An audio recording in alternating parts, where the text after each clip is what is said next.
Good evening, everyone. If you could please take your seats. We have just gone past 6 o'clock.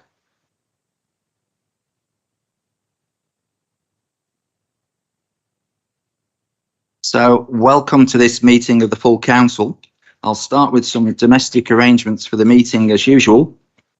Due to the regulations surrounding voting, only those members physically present are able to vote.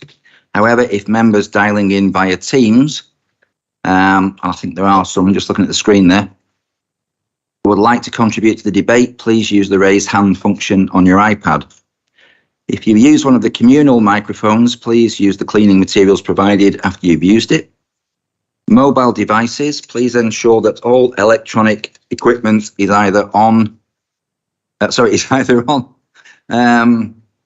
silent mode or switched off to minimize the interruption. And the meeting is being live streamed during open session for members of the public to watch. If you would like to speak, please press your microphone to let me know, and then I will invite you to speak. Your microphone will turn red. So do we have any apologies for absence?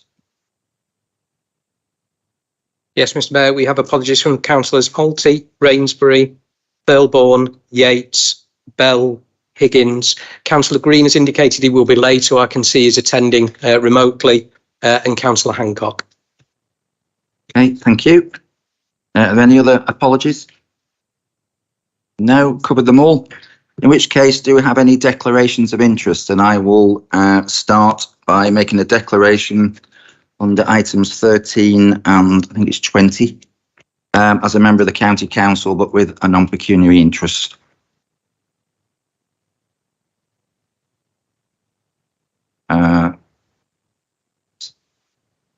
Councillor Tomlinson is doing the same. Do you have anybody else?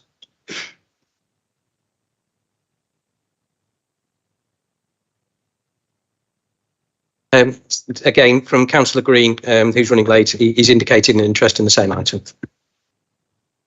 Thank you. In which...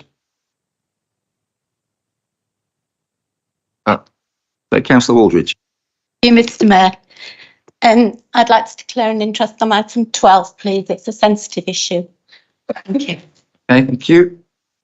Any other declarations?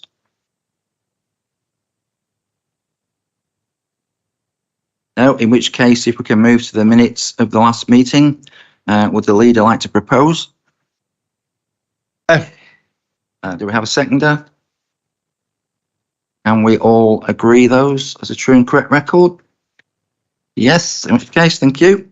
That takes us on to item 4, which is the Mayor's announcements. And it's been quite a full period. So, first of all, can I thank everyone who attended the Curry and Quiz Night mayoral fundraiser on the 28th of October. I think it was a brilliant event, and I think it was enjoyed by all. And incredibly, we raised a 4-figure sum for the chosen charities. So that was absolutely fantastic. The next mayoral fundraiser is the annual Christmas banquet, which takes place on the 2nd of December. And you should have all received your invite. If you would like to attend, if you could please contact the Mayoral Secretary, Louise Bamber, if you haven't already done so. Wisely or unwisely, I'm also taking part in a Santa Dash on the 4th of September, where I will be limping 3 miles around Preston Docks to raise money for St Catherine's Hospice. Hopefully there are some sponsorship forms on the tables in front of you. So if you would like to sponsor me and donate, please complete the form. Or there is an online Just Giving page on my Facebook page as well. All contributions will be gratefully received. Since the last full council meeting, I've been extremely busy and attending various engagements across the borough, which, to give you a very quick run through, included the raising of the rainbow flag ceremony, a taste of Leyland, the official opening of the Christian Community Larder in Bamber Bridge. And if anybody's not seen that, it's an excellent model and I can recommend it. I've opened a Disability Safe Relationships event in Leyland. I've opened Moss Side and Bamber Bridge Home Playgrounds. The new intake for our intern programme, which was started when Jane Bell was the mayor. The opening of the magnificently refurbished Worden Hall, which was then followed by a book launch on its history, which was then followed by attending a play at St Mary's Church in Pemberton. It's incredible how on Fridays we can manage to get 3 events in at a time.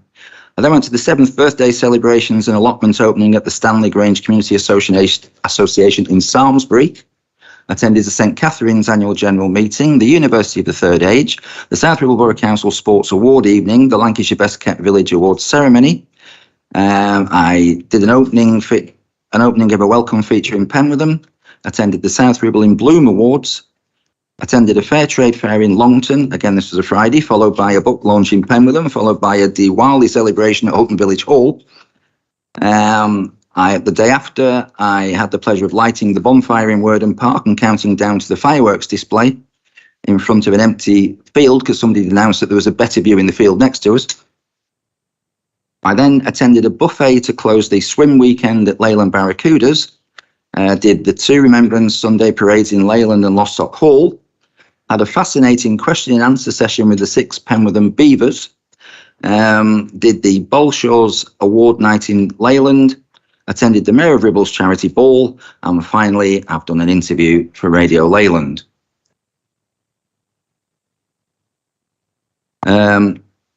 I also have a rather busy month ahead in the lead up to Christmas, as you can imagine, with 6 further events this week. Also, my thanks to Councillor Chris Lomax for filling in for me at a number of events, especially when it's impossible to be in 2 places at the same time. So those are my announcements.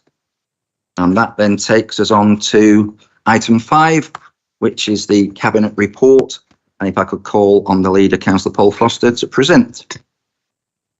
Thanks, Mayor. The report is in front of members. The meeting was held at St Mary's in our community in Penwitham, and it was last week on the 16th of November. It was an overwhelming success. We had a public question time of just under an hour. We fielded a number of questions from members of the public, and it was good to engage directly with them. We then went through Mayor the Youth Council update, including the Youth Engagement Plan, the Penwitham Master Plan, Cost of Living update, the Business Energy Efficiency Support Scheme. We then delivered the report from the lead member from Climate Change, Councillor Keith Martin. We then approved the electric vehicle charging policy, the Shared Cost Additional Voluntary Contribution Scheme. We went through the monitoring reports. We went through the budget monitoring reports. We then conducted a review into South Ribble Leisure, Mayor. We awarded the lease to Wordon Hall, and then we awarded the contracts for ICT hardware and software, the provision and the procurement of the audio-visual equipment for here, and then the professional appointments for the town team, Mayor. And me and my colleagues are willing to take any questions any members may have. Thank you. Is that report seconded? Do we have any questions, or would anybody wish to speak to the report? Councillor Alan Ogleby. Thank you, Mayor. Yeah, it's just a question about the Youth Council report. It's an interesting report, and it's good to get some information on what's actually happening there. But it's not clear to me from that report whether members of this council are able to go and attend youth council meetings. To me, the report seems to look like they're 2 separate entities. There's the youth council and there's this full council. The young people are obviously free to come and observe this meeting.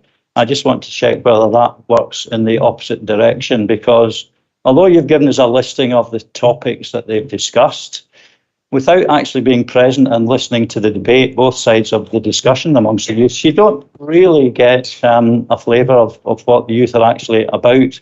So I'm just looking for clarification. Are members of this council able to attend meetings of the Youth Council? Thank you.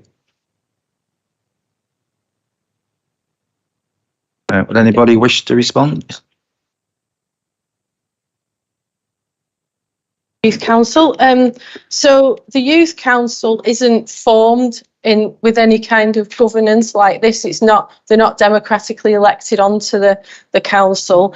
It's there's 2 parts to it. It's an educational and an enabling body, really, and it's very similar to the community hubs, which means that the young children decide themselves what they want to do. So we just enable them to be able to achieve what they want to achieve in terms of debating and challenge and the different projects that they're interested in working on, and we enable them to be able to achieve those things.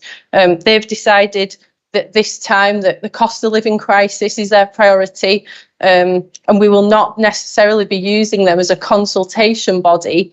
It's just if they want to feed into our reports, they can. And if we want to ask them about what they think about certain issues, then they can do that as well. So I hope that's useful. Thank you. You wish to come back? Could I ask that we actually ask the question of them, whether they would be happy for members of this council to attend their meetings? Thank you.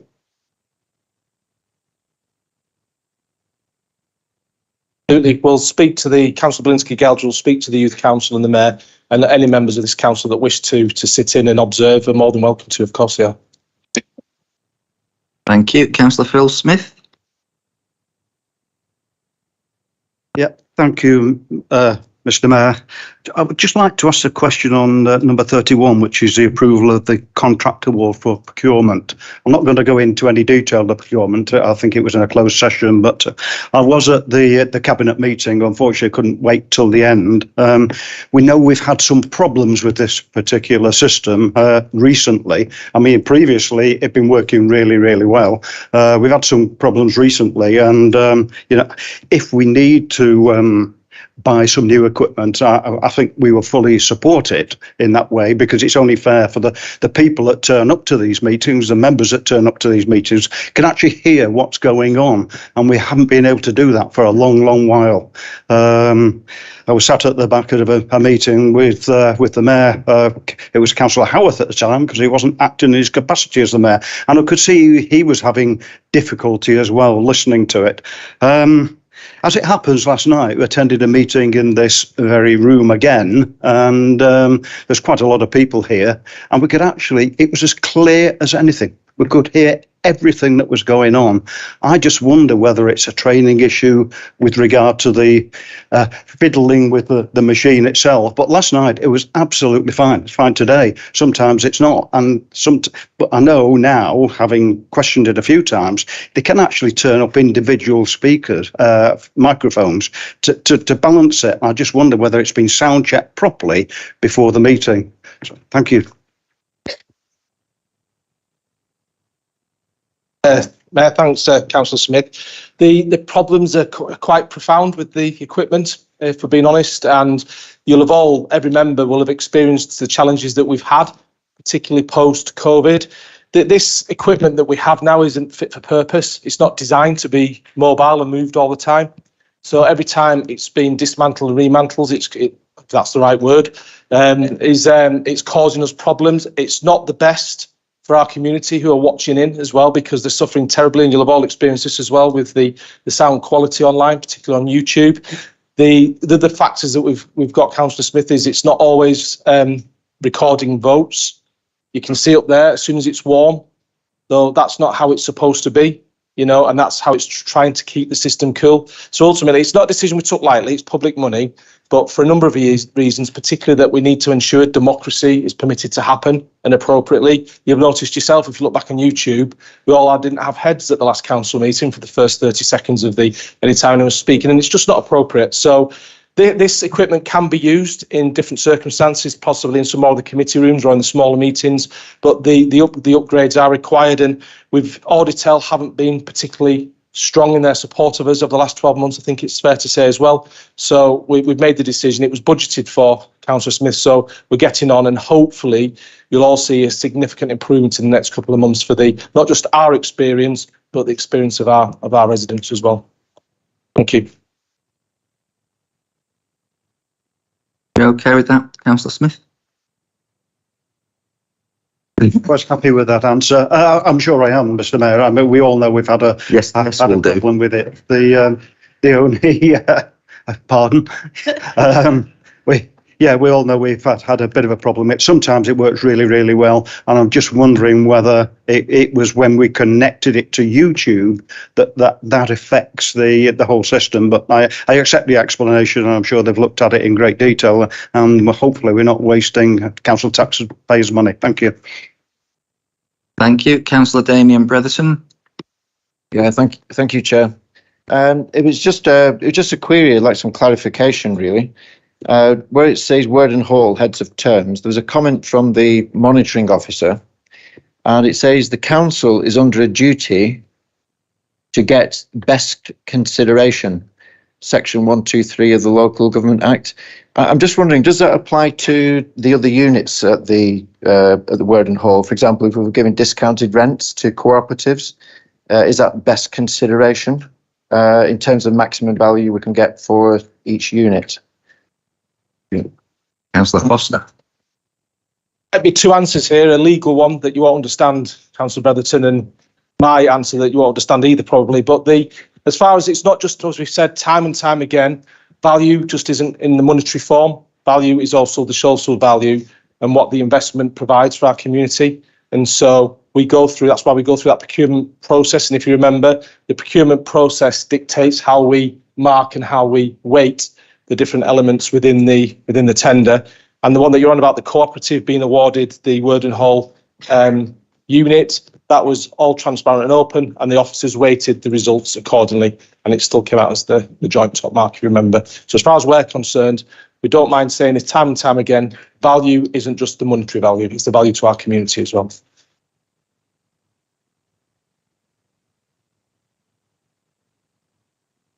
If you wish to come back, yeah.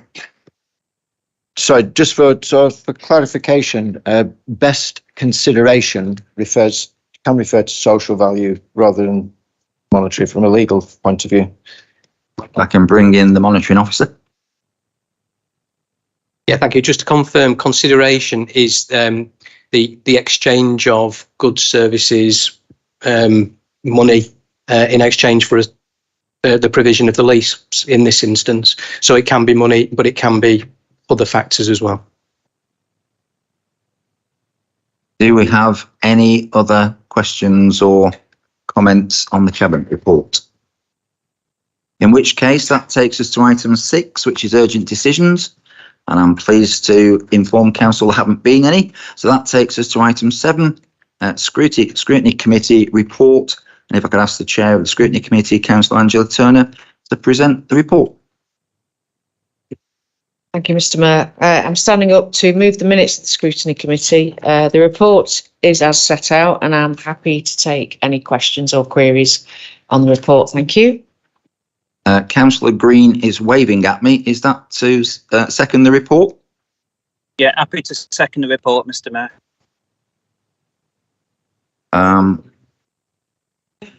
Is there anybody else who attended that committee that can second the report? Thank you. Seconded by Councillor Walton. Sorry, Councillor Green, I'm advised that you can't actually, I know you can't vote, but it would appear you can't second the report remotely as well. So that's been seconded by Councillor Walton. Any questions? No, in which case that takes us to item 8, which is the Governance Committee report. If I could ask the Chair of Governance Committee, Councillor Ian Watkinson, to present. Yeah, thanks very much, Mr. Mayor.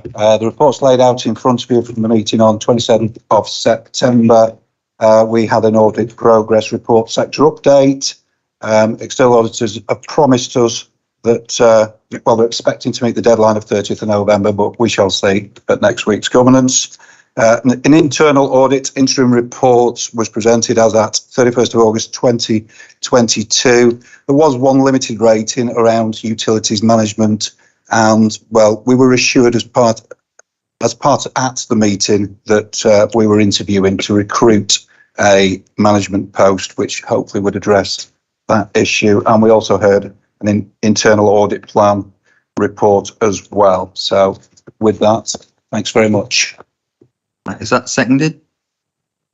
Thank you. Do we have any questions or input from members of the council?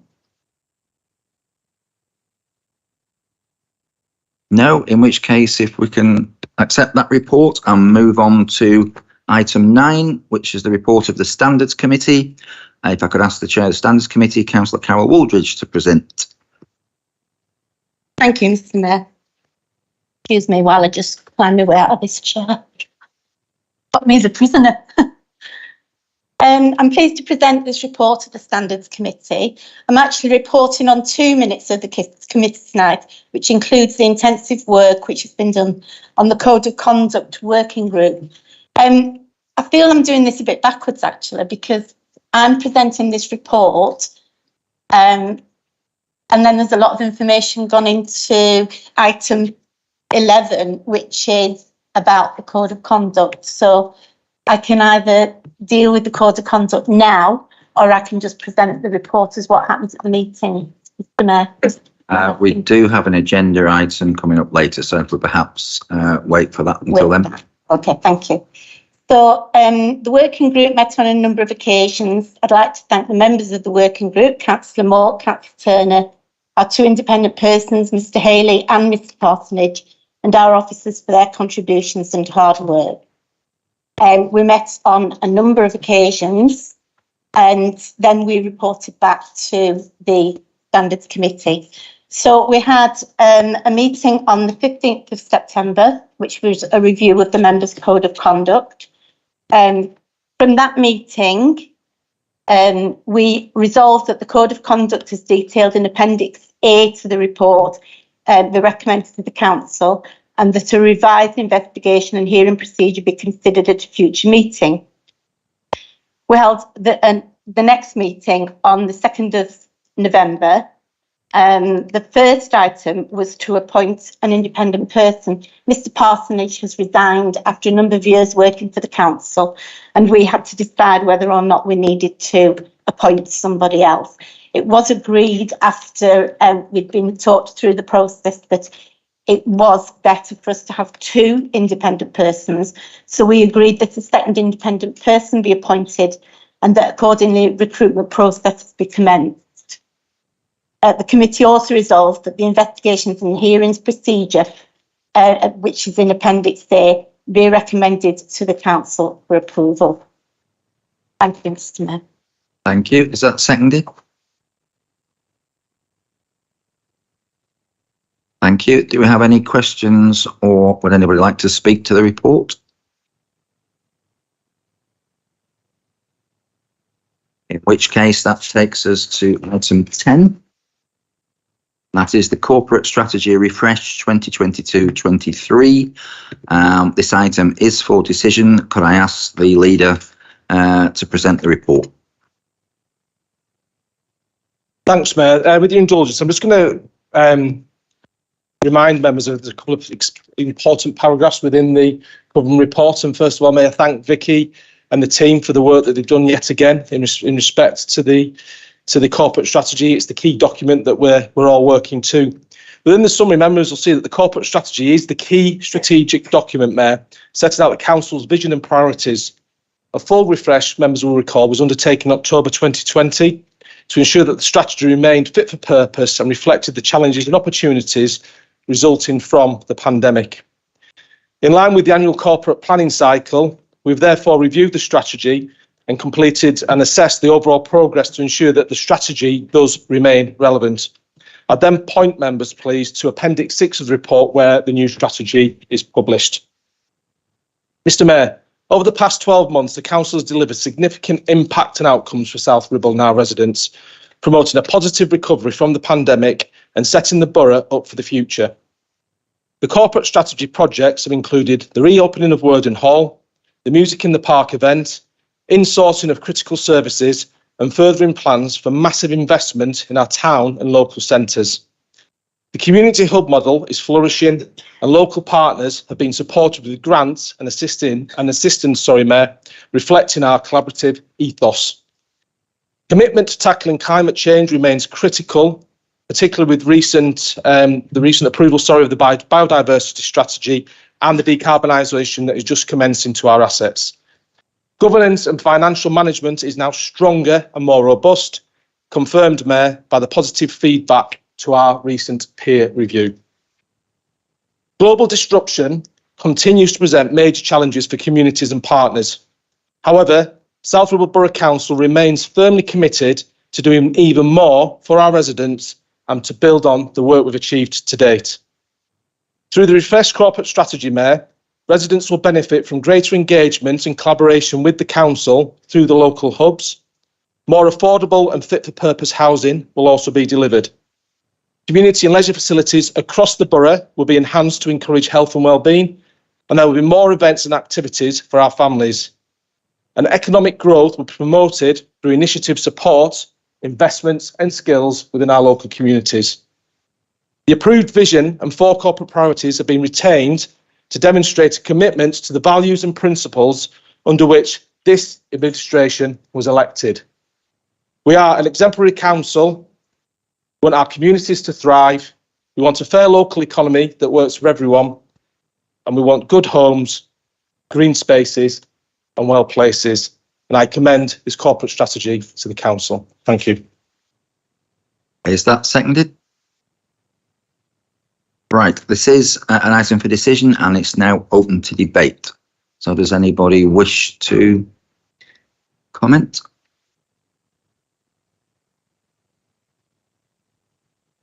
In which case, so Councillor Karen Walton. Thank you, Mr. Mayor.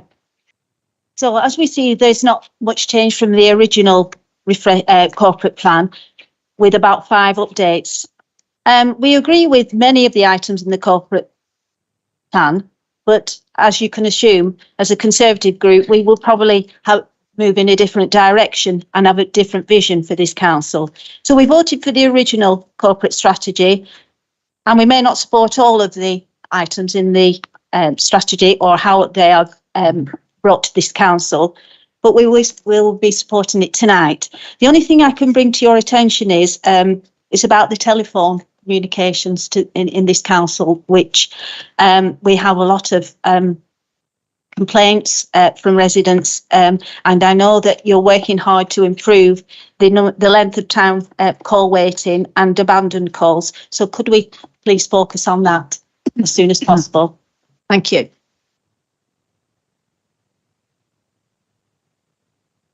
So before I take that, does anybody else wishes to speak? In which case, Councillor Foster.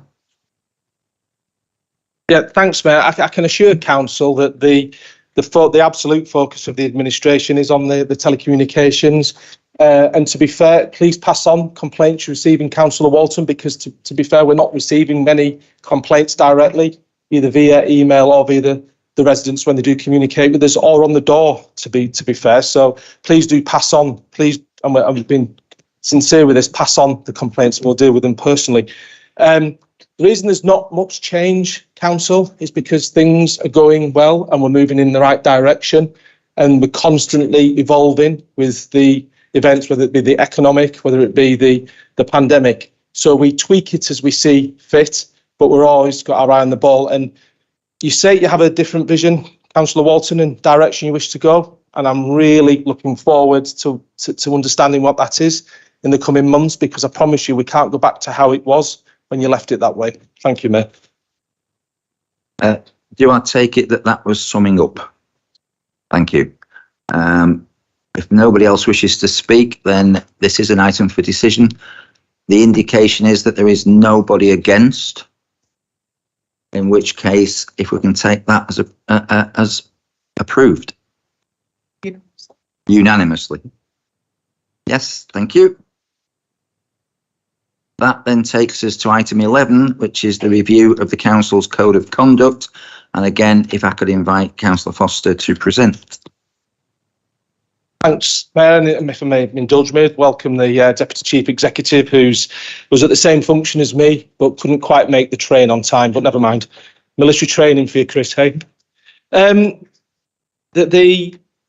review of the Council's Code of Conduct is in front of members, and I know it's something that the overwhelming majority of members take it extremely seriously, and I know the Chair, Councillor Woolwich, that we thank her for her diligent work that she's done with this in the committee, and I know we all find this frustrating because it's very impotent in what we can do, and members ultimately, you know, it's down to us to have the highest standards ourselves. The Code of Conduct, it basically doesn't matter within reason what you say and do, you'll be asked to apologise, and I just don't think that's acceptable, because half the time the damage, the insults, the hurt's already taken place, and there's just no need for it and no place for it, is there? However, we are where we are. We have what we have.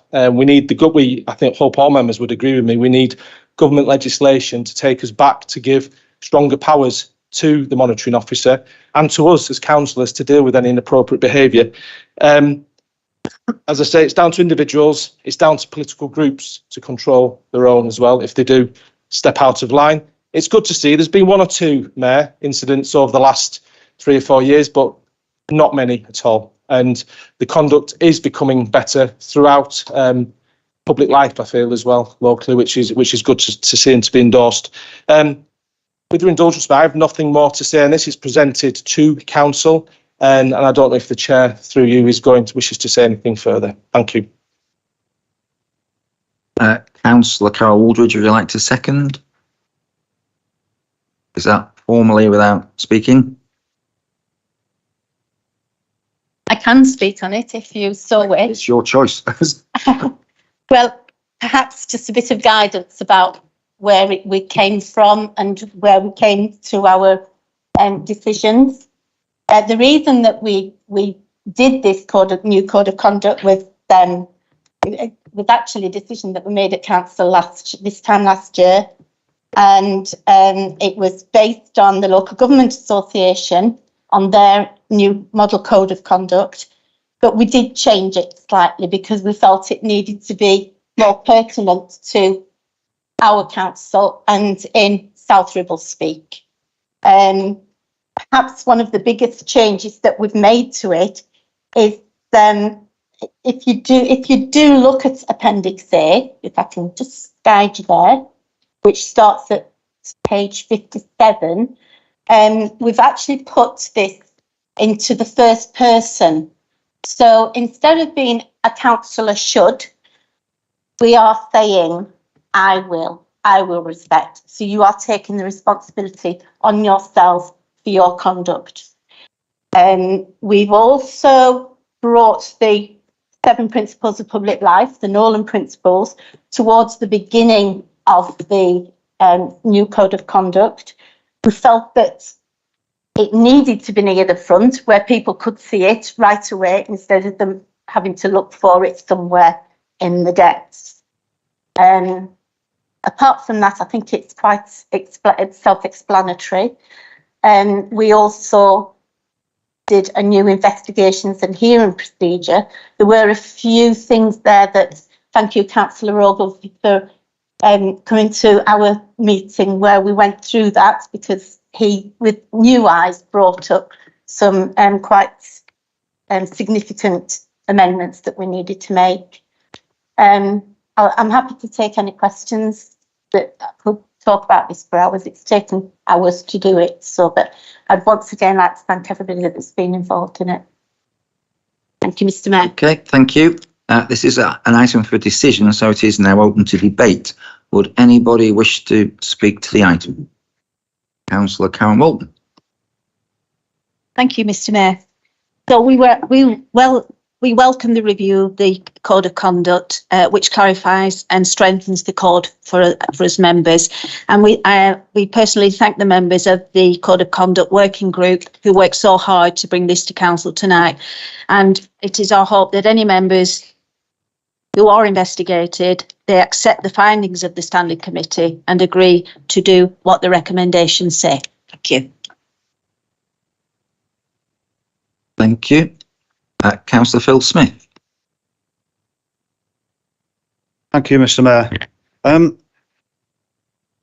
With regard to Barry Parsonage, the independent person, and his resignation, I think it will be remiss of the council if we as a council don't write to Barry. He served this council very, very well as an independent person for many years as I can remember, to be quite honest. And whilst I didn't have the pleasure of being investigated by him, there's many of us that spent a lot of time talking to Barry over the years in sort of learning hours and finding out the thought processes and how these things would be brought forward. So I think certainly I would like to, from our Conservative group, and I'm sure the council would want to thank Barry for the work that he'd been doing over a number of years. Thank you. Thank you. I have happened to come into contact with Mr. Parsonage, and I'm more than happy to Wright and thank him for all the work that he's contributed as our independent member down the years. Anybody else wish to speak on this? In which case, is there anybody against? Anybody wish to abstain? That is carried unanimously. Thank you.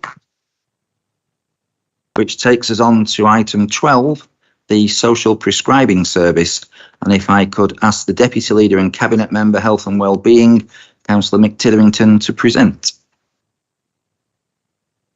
Thank you, Mr. Mayor, and I'm really pleased to bring this report to Council and seek support for the recommendations contained within it. We as a Council have declared our determination to address health inequalities and also to recognise that the majority of health determinants are outside those of the National Health Service or medical services. So when we talk about things like housing, exercise, food, nutrition, and addressing mental health issues, largely that is down to local authorities. And I believe that that's been reported here previously, that we have done what we can to support people wherever they present in terms of finding difficulties with the cost of living, the pandemic, or anything like that. And I believe that this particular service will enhance what we have been doing in that regard. And we will have, with it being a South Ribble social prescribing service, we will be able to direct people to those places where they can get support and see it through. At the moment, we do have a service, but it's more of a signposting operation. So this will enable us to take more referrals. It will enable us to direct people to the various places that they can go to get the support they need, and we will be able to sort of see that through. So it is an essential and integral part of the health and well-being agenda, and I hope that Council will approve that, because it has been a long time in the formation of it. It's been a long time of our ambition to declare this, to have this service in there, and we will be, once it's up and operating, it will also benefit the NHS in terms of costs and everything else, because we would hope that people, rather than having to access medical services or doctors, GPs, that we can help them and support them to get through whatever difficulties they are experiencing at a particular time. So pleased to recommend this report, and hope that the Council will unanimously approve those recommendations. Thank you, Mr. Mayor. Thank you. Is that seconded? Wish to speak? Right, that's seconded, and you reserve the right to speak. It's an item for decision. It's now open to debate. Councillor Paul Walton Hardman. Thank you, Mr. Mayor. I just want to speak. I'm really pleased to see this report coming this evening as another example of the Council delivering not only benefits to residents and communities, but also supporting the health and social care sector. This service will support many residents to become less resilient, less reliant on medication, and see improvements in their health, while supporting some of the most vulnerable residents to be less isolated and feel more involved in the local communities and activities. Social prescribing around the country has been proven to reduce demand for GPs and A&E departments and fewer repeat calls to emergency services, particularly the ambulance service. And that's something I very much welcome, particularly with the current state the NHS finds itself in over the last 12 years of cuts. Genuinely, I'm really looking forward as a council delivering this and seeing this move forward to encourage and grow stronger, resilient communities within our borough. Does anybody else wish to speak? Councillor Karen Walton. Mayor. The Conservative Group agree with some of the principles of the social prescribing, connecting GPs, the voluntary sector, communities and social enterprises. But this service should be provided by the GP partnerships who are funded to provide such a service, and it isn't a statutory duty to be funded by South Ribble Borough Council? And is it the best use of the unring-fenced recovery reserve money provided by this government? Nevertheless, this council has unlocked many barriers and worked within communities, so it is well placed to provide vital information to make social prescribing a success for the health and well-being of our residents, especially the most vulnerable. But the funding of this service comes with quite a considerable financial risk, with employing 3 members of staff for 2 years initially. And if the authority is unable to continue with the funding in the 2 years, the council will be liable to pay for redundancy payments due, and it isn't the GP's practice responsibility. So there needs to be rigorous and regular risk assessments in providing funding for this service and what the impact it will have on the residents who may benefit from the council's financial commitment in supporting social prescribing. So we will be supporting this tonight. Thank you. Councillor Alan Ogilvie. Thank you, Mayor. Yeah, it's just a bit of a concern about the people who will become employees of the council. We know that recruitment is difficult at this time. Effectively, through this report, what you're going to be offering people is a 2-year contract, really. They will look at this and see that they only have guaranteed employment for 2 years. I just have concerns that we may struggle to get people to take up these posts. Thank you. Councillor Phil Smith.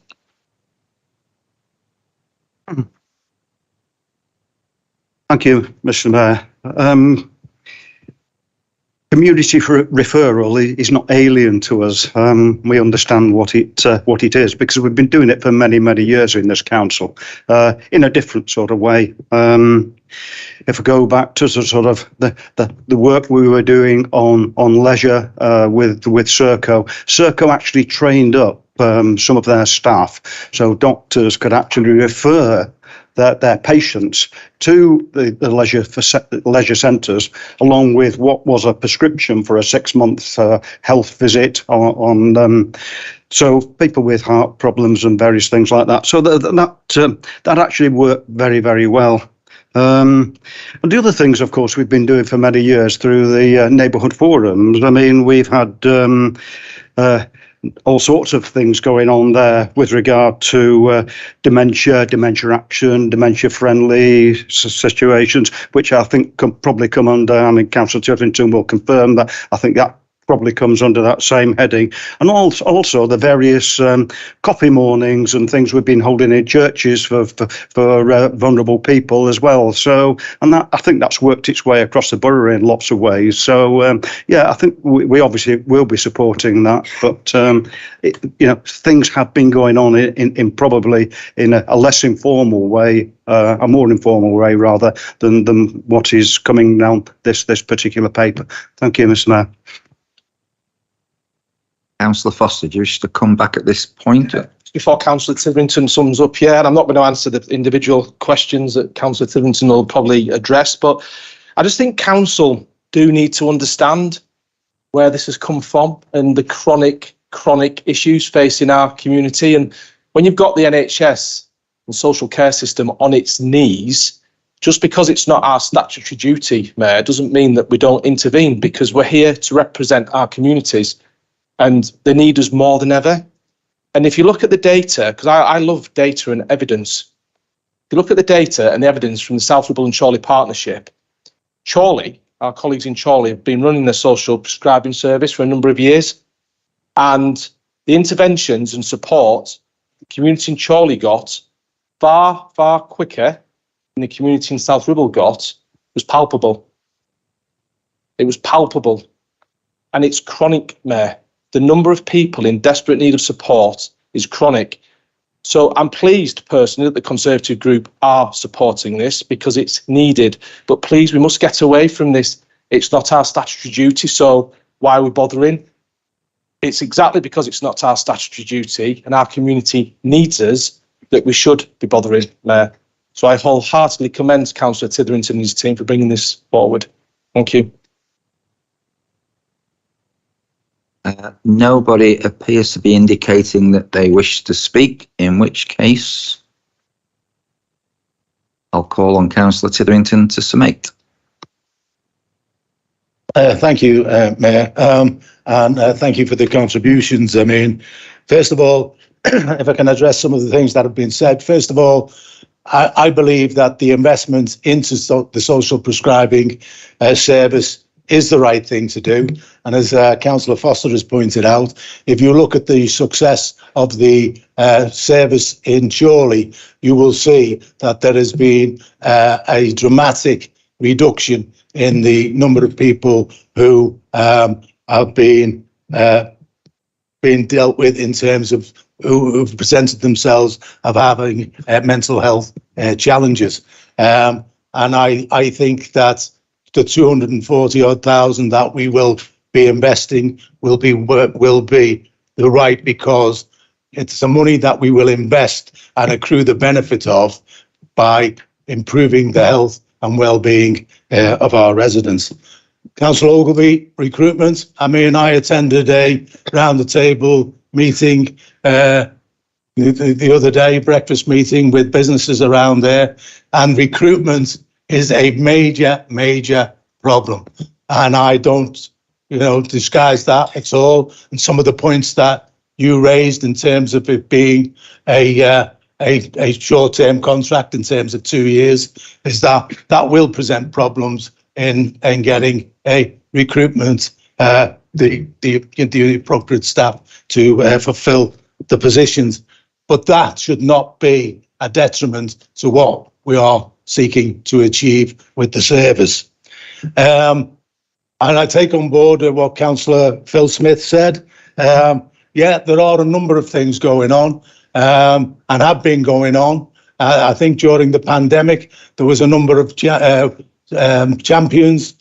community champions who came forward to deliver all kinds of things. We've got the resocialisation cafes, the coffee bar, the table, the talking tables, all those things that are going on. And I would say is that the social prescribers who would have be knowledgeable of a network of those things and be able to direct people to the appropriate function that is going on, that would relieve whatever they are presenting.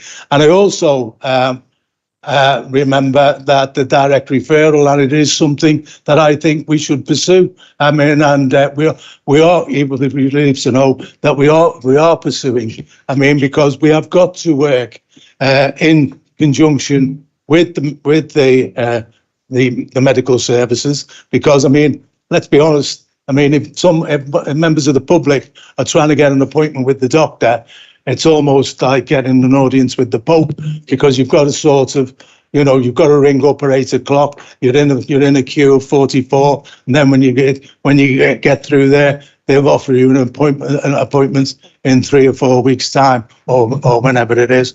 So, I mean, whatever we can do to stop people having to present themselves to the medical services, to the GPs and hospitals, then I think we should do it. So I'm glad to hear that you're supporting it. I think it is the right approach for us to take, and I'll leave it there with the recommendations. Thank you, Mr. Mayor. Thank you. It is an item for decision. There is an indication that there's nobody against. Anybody wish to abstain? In which case, I'll take that as approved unanimously. That takes us to item 13, which is the future of Preston South Ribble Lancashire City deal. That will be considered later in the agenda. And I'm now going to take us to item 20. And I'm accepting this as an urgent item, as the recommendation approved at Council on the 21st of September last will not enable the delivery of the decarbonisation works within the timescales required by the government's decarbonisation fund and the associated scheme at significant risk. So we're now going to debate the decarbonisation programme phase 3 project update, and if I can ask the leader of the council to present. Hopefully this will be fairly brief. Members will see in the last minutes, we named a particular framework for the procurement of these works. Because of the tight timeframes that we're under, that all members will recall, we've got to get on with this and get this works finished very, very quickly because of the government dates for the appointments and the completion of the works. The officers have requested that they can select from any framework that's available, not necessarily just the RISE. We want it to be open and transparent and bring this to council. So I do apologise, Mayor, for the lateness of this, but we do need to seek council's approval to allow any framework to be selected. Thank you. Is that seconded? It is an item for decision, so it's now open to debate. Councillor Karen Walton. Mayor, yes, we will be supporting this tonight because we don't want to lose the £5 million in government funding for the decarbonisation programme. So we need to get on with this as soon as we can. Thank you. Councillor Alan Ogilvie. Thank you, Mayor. I think this is probably the third report that's come to council with issues of achieving the timescale, which I think is end of March next year, which is only 4 months away. Do we truly have a plan in place that will achieve that timescale at this very late stage? Councillor Phil Smith. Thank you, Mr. Mayor. It's just a question with regard to the framework. Obviously, the RISE framework, for some reason, proved not to be suitable, I'm assuming. So do we actually put this out to a contractual, a tender through various different frameworks, as in the one that can deliver best value and the one that can deliver on time? So I'll just confirm that. Thank you. Before I bring Councillor Foster back in, is there anybody else wishes to speak on this? In which case, Councillor Foster, would you like to respond? Yes, Mayor. So on the comments around the frameworks themselves, any contractor that is on any of the government's frameworks or local government's frameworks is already pre-qualified anyway and delivers that social value element, has demonstrated compliance with regulation. And as part of the procurement process, when you select, you can either run a mini tender through the frameworks or you can just direct award. That's what the frameworks allow you to do. Do we have a plan? We absolutely have a plan, Councillor Ogilvie. The problem is we're working against tight deadlines that are just ridiculously short that the government have introduced. And the SAILEX scheme, we do not understand why these arbitrary timeframes have been imposed. So members are aware the majority of local authorities have now returned their monies and are no longer undertaking their decarbonisation works because the timeframes dictated by government aren't achievable. We're not. We're on programme. Our equipment is ordered. I can confirm to council all the major and the large air source heat pumps. They're all due on site as per the programme, and the works will be completed by the required time. We just need some assistance through the procurement of a framework to get some additional works completed as well. Thanks, Mayor. Right, I'll take that as a summation. The item is for decision. It's again, the indication is that this is supported. So is there anybody against? Anybody wishing to abstain? That is approved unanimously. That now takes us on to item 14, questions to the Leader of Council. Do we have any questions? Councillor Will Adams. Thank you, Mr. Mayor.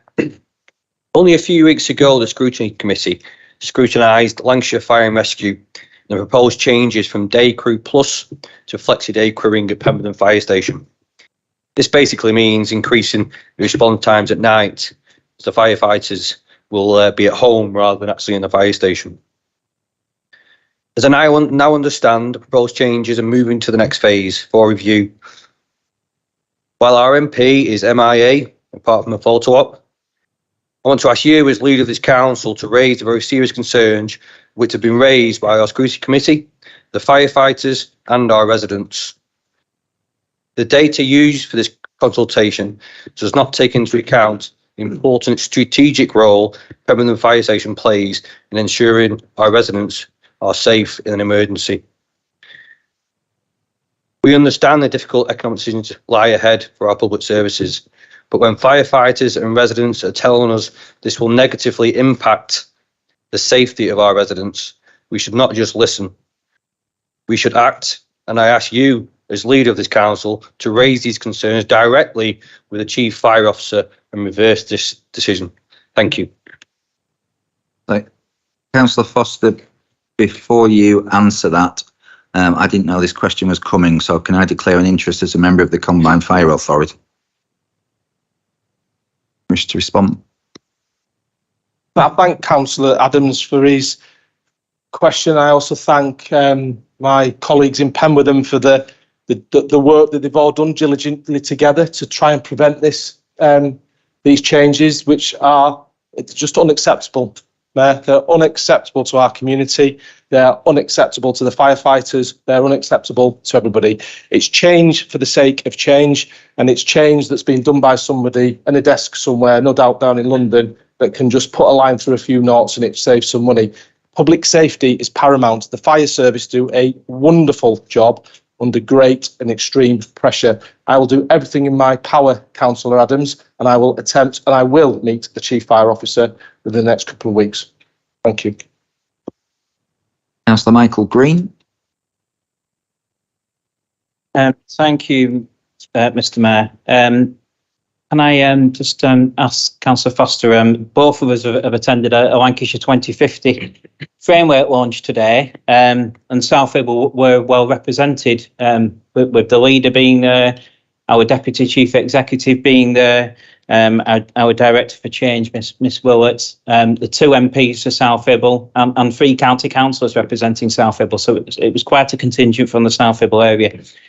The framework will be coming to this council for the views of all members, so I don't want to go into any detail about it now, but would Councillor Foster agree with me that this is a great opportunity?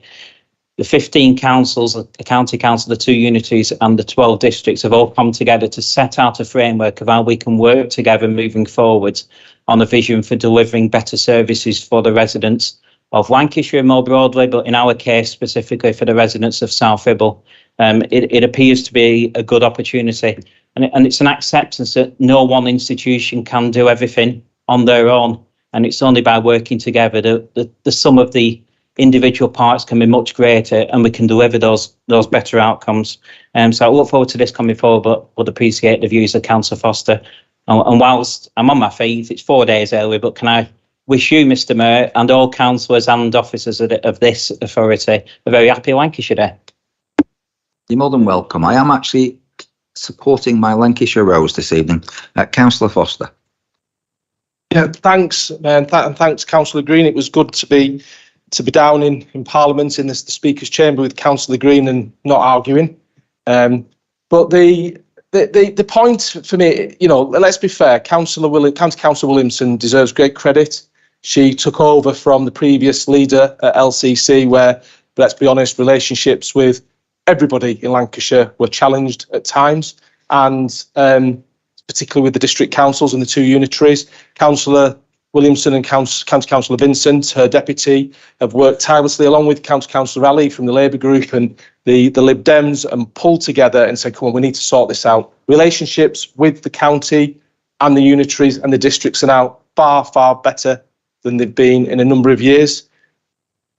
However, I do hope the government can relook at its devolution white paper, because if you remember, it came before this very council. There was a real opportunity for devolution, the pseudo combined authority without an elected mayor, as members had decided, and then they pulled the rug from under our feet and decided that they would look down the alternative routes of county unitaries, which just aren't appropriate for a county as large and diverse as Lancashire. So yeah, I'm happy to stand shoulder to shoulder with Councillor Green. Sorry, I'm going to call you County Councillor Green there. Councillor Green on this matter.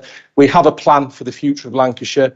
What we need, though, Mayor, is some level of devolved power to a body, to a combined authority, and let's be as good as Liverpool, as good as Greater Manchester, and let's get all this economy that we all thrive for working for the benefit of our community. But yeah, happy to support that, Councillor Green. Thank you. Thank you. With all these people from South Ribble going down there, I can only assume my invitation got lost in the post. But there we go. Any more questions for the leader of the council? Sorry, Councillor Karen Walton.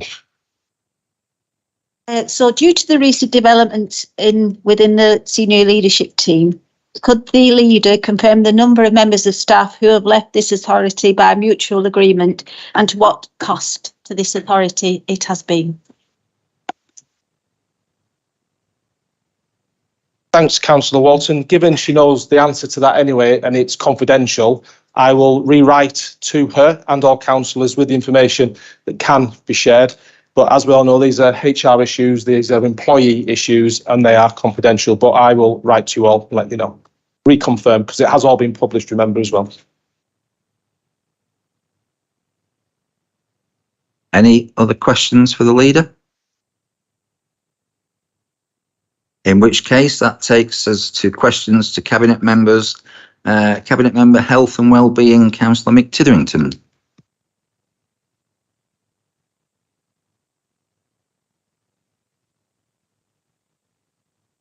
Breathe again now. Councillor to the Cabinet Member, Community, Social Justice and Wealth Building, Councillor Aniela Belinsky-Gelder. Councillor Mary Green. Thank you, Mr. Mayor. As a member of the Member Development Steering Group, we are updated on the past member training and opportunities for members since the last meeting. Although this is very informative, reference to courses taken, there isn't much detail shown for information. For example, one course was stated that you and Councillor Foster attended a community wealth building study visit in Mondragon, Spain for the Cooperative Councils Network.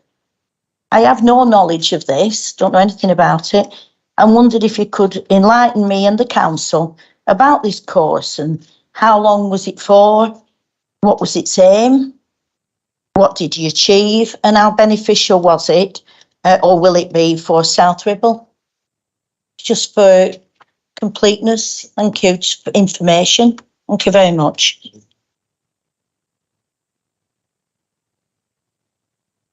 Councillor Belinsky-Gelder. Thank you.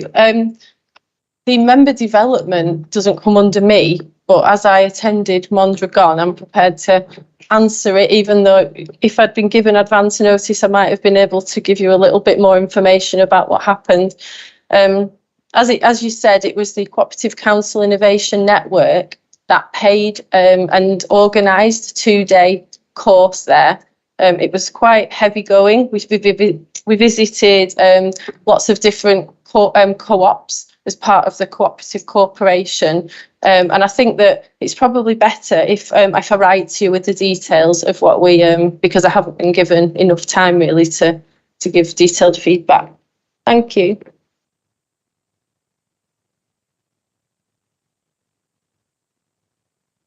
Any other questions for Councillor Belinsky-Gelder? Councillor Karen Walton.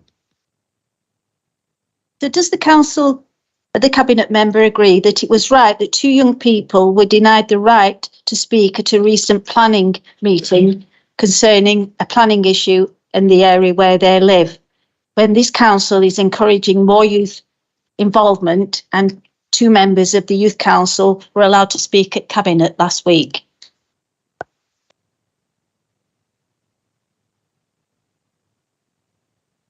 Hi, thanks for your question. I wasn't aware of that, so I'm going to have to look into that and get back to you. Thank you.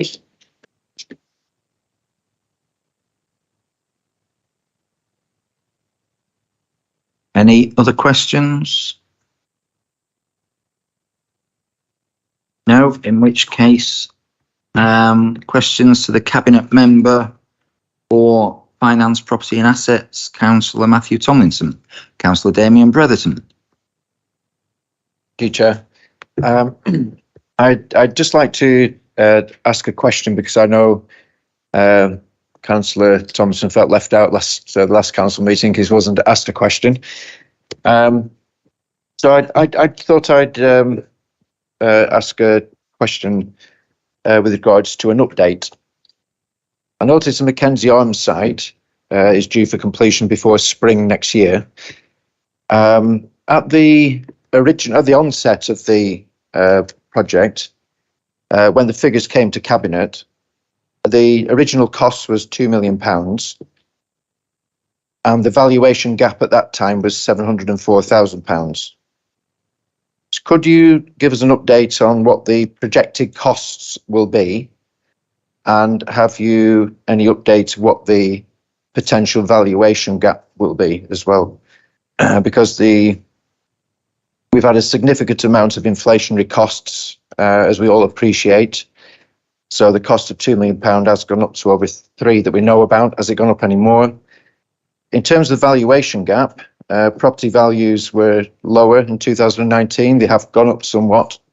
But I'm just wondering if that gap has widened now between the end value and the actual cost. And also the initial rental income was projected at £60,000. Has that gone up? Because we know rental values have gone up over the last few years. Do we know what the projected rental figures will be next spring? And also, can you confirm, will the tenants still have the right to buy after 3 years once they move in? And if they do have a right to buy, will they have a right to buy at the valuation, the market value, or is there a clause somewhere that says they can only buy it at the build cost? Because as we know, the values are likely to be substantially less. Can you give us an update on that? And finally, Sanderson Weatherall, a RICS registered valuer, actually came out with these figures originally of what the end value would be and the cost. Can you confirm that that surveyor or that valuer or a similar RICS registered valuer will value the end value like he did in 2019? It gives an official idea of what the potential valuation gap will be. Thank you. Would you like to respond to that? Can I just say that's the first time I can remember a question getting quite close to the 4-minute limit. Say that again. Thank you, Mr. Mayor. I am tempted to ask Councillor Bretherton to repeat his question. But I won't, just for brevity's sake. And you'll have noticed I didn't write anything down because it's quite a detailed question to which I'm quite happy to provide answers, but I don't think a reasonable person would expect me to have those figures at my fingertips. But I would repeat this. Right at the beginning of this process, Councillor Bretherton got the whole ethos of this development completely wrong. We are not a private housing developer. We are not looking to drive profit from this development. We said all along, this is an exemplar development that we'll be proud of when it's finished, and we'll be proud of to bring the other developers to say this is what you can achieve. And we want these houses to be houses that people want to come and live in, and we want to be able to say to people, come and live in these houses of which we are proud. Not come and live in these little boxes where you can hear next door's nocturnal activities. Not come and live in these houses where there's damp in the corner and where it's drafty. Come and look at these houses where you can live and you can be warm and you're not worried about the cost of living and heating, because we built houses we are proud of. And I'll stick to that all through this. This is a one-off development that whenever my time on this council is up, one of the things I'll be able to go do is drive down Station Road in Bamber Bridge and point to that housing development and said, I was part of that and I'm proud of it.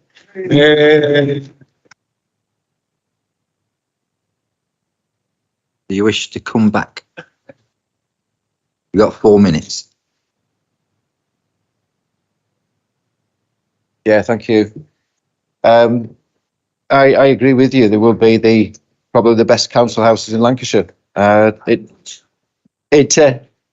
will come at a significant cost, and I just hope that the tenants can share in that benefit, because there could potentially be a significant capital gain for the tenants should they exercise their right to buy.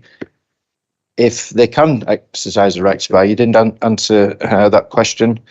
I think I did ask that question in the past, and there was some indication that you weren't sure whether they could or could have a right to buy, depending on the type of tenancy that the tenants will get involved with. But I do hope that they'll be able to exercise that right to buy and buy a really good, well-built property at a substantial discount. Thank you. Councillor Foster, do you have a question? Yes, for Councillor Tomlinson, sorry. Can Councillor Tomlinson confirm that he read the letter to me from the Secretary of State for Housing, Michael Gove, demanding, and I use that word again, demanding, Councillor Tomlinson, that local authorities do everything in their power to ensure all housing for our local community, particularly rental, is of the highest quality. And secondly, if I may, Mayor, Councillor Tomlinson also confirmed he's seen the data that we've shared where right to buy has plummeted over the past 8 years and it is no longer deemed as a potential risk to local authorities. Thank you, Mayor.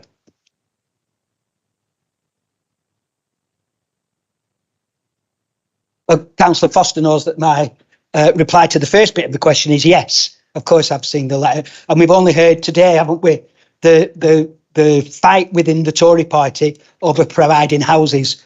The government is saying we must build 300,000 houses a year. 46 Tory MPs yesterday signed up to a motion that would say you can't put housing targets on local councils because we don't want them building round here. That's the dichotomy for Tory councillors. They know we want houses, they don't want them in their back garden. That's the challenge. But as I said before, I'm incredibly proud of what we're doing here.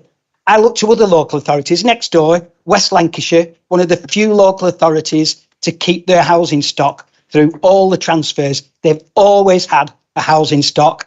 And I spoke to them about the right to buy. Simply doesn't exist.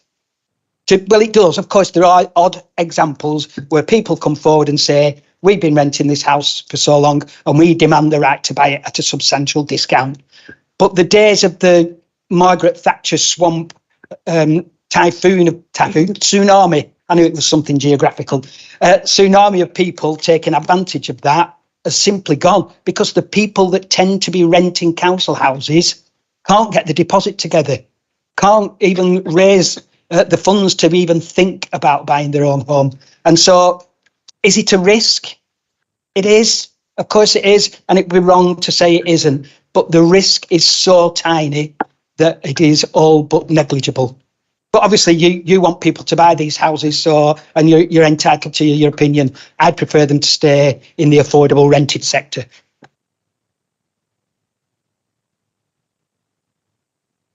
Do we have any more questions for Councillor Tomlinson?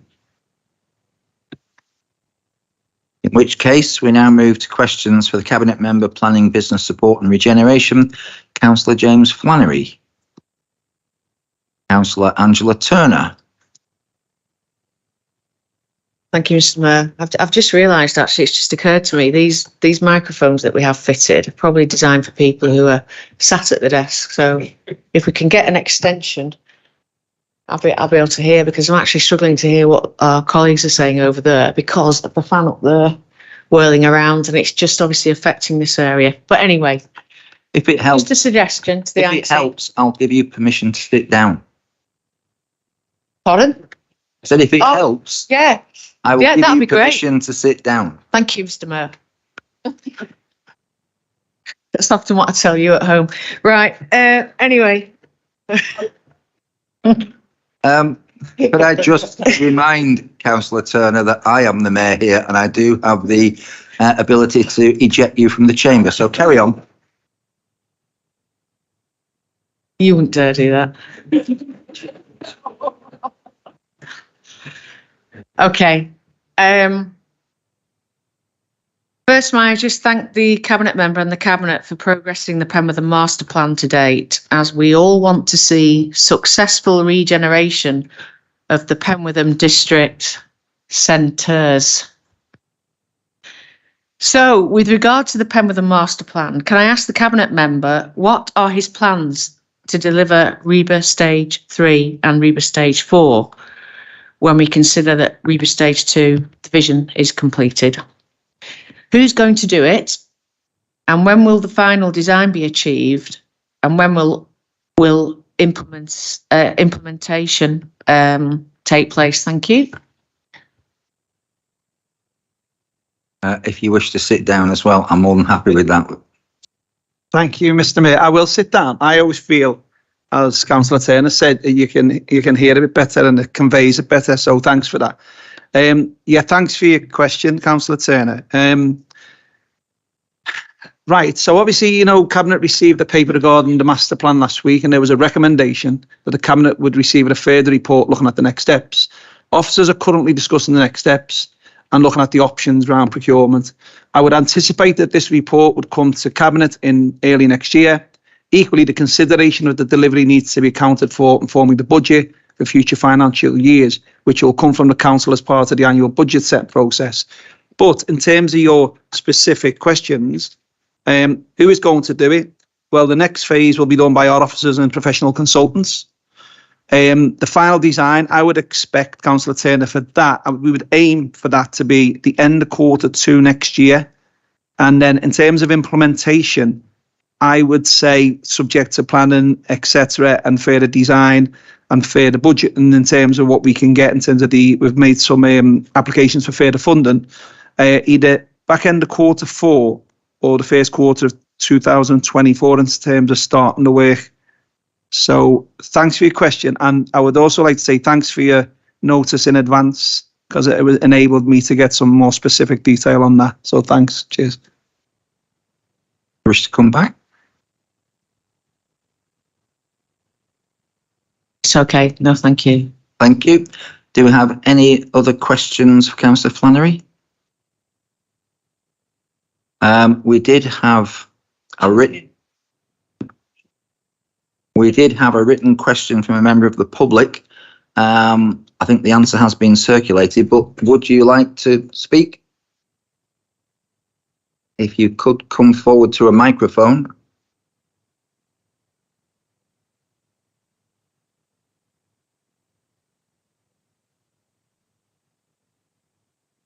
Sorry, just bear with us. It's on red, so we can hear you now. Thank you, Mr. Mayor. Good evening, councillors and members of staff. Sorry, and likewise, if you'd like to sit down, because we do appear to be able to hear better that way. So.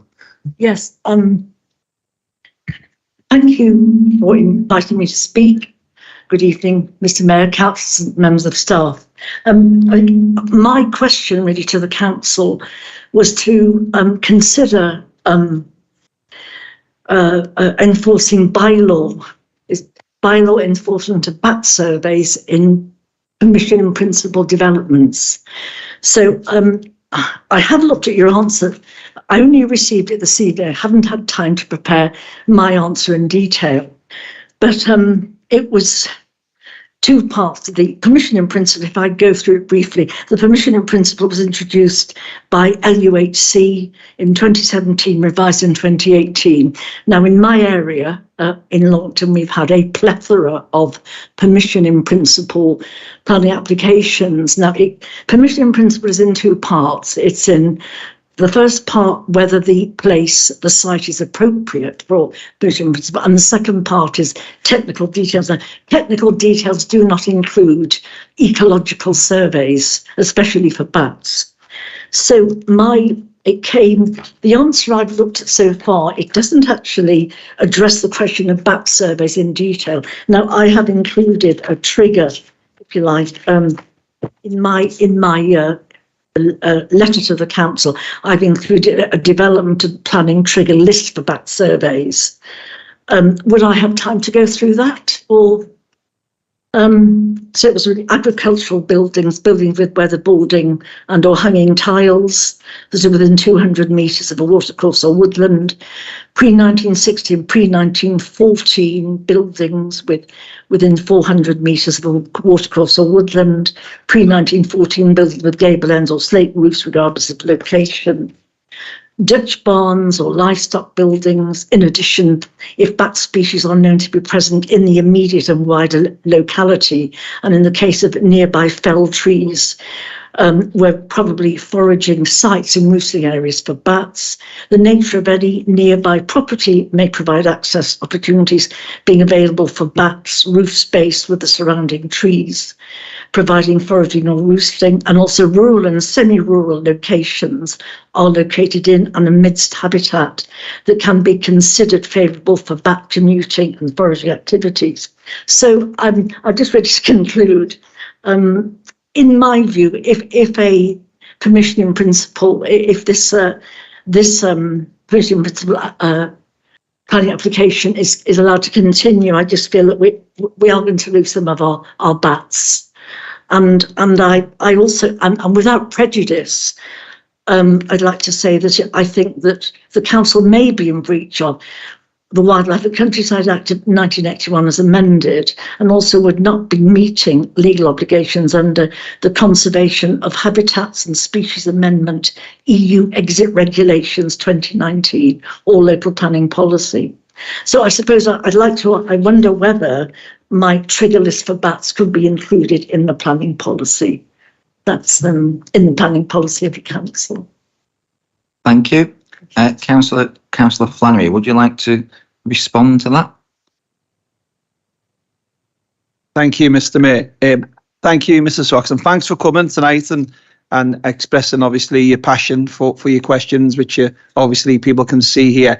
And we have drafted a response. So in light of some of the issues you've raised, can I propose that me and the officers, we'll meet with you, because there's also other things. We've got a biodiversity policy which get developed by one of our councillors behind me here, and that will also influence what you're trying to achieve. So if that's okay, I'll ask the officer to contact you, and you can come in and we'll have a meeting and we'll discuss it rather than go through any detail here, if that's okay.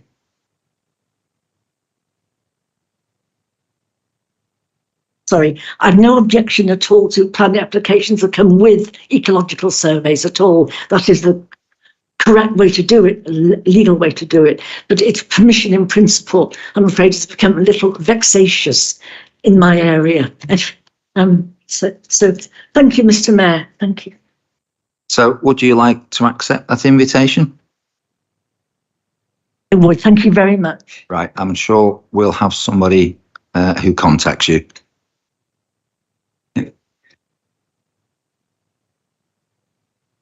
Thanks, Mr. Mayor. Yes, and I've also had the support of our council who's developed the biodiversity policy. You'll also attend that meeting, Ms. Fox. So thanks again. And it sounds like you know a lot more than some of us, so well done. Had to bite me tongue then. That quite conveniently takes us into just a small announcement, because it's Jonathan Node's final council meeting this evening. As people may be aware, he is moving on to pastures new, and he has been the director of planning. So I think on behalf of the council, we wish you well in your future role.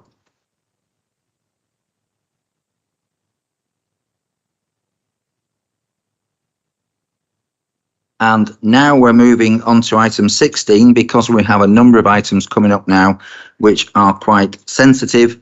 Could I have a proposal to exclude the press and public? That seconded? Are we all agreed? In which case, if I could thank the members of the public for your attendance this evening, and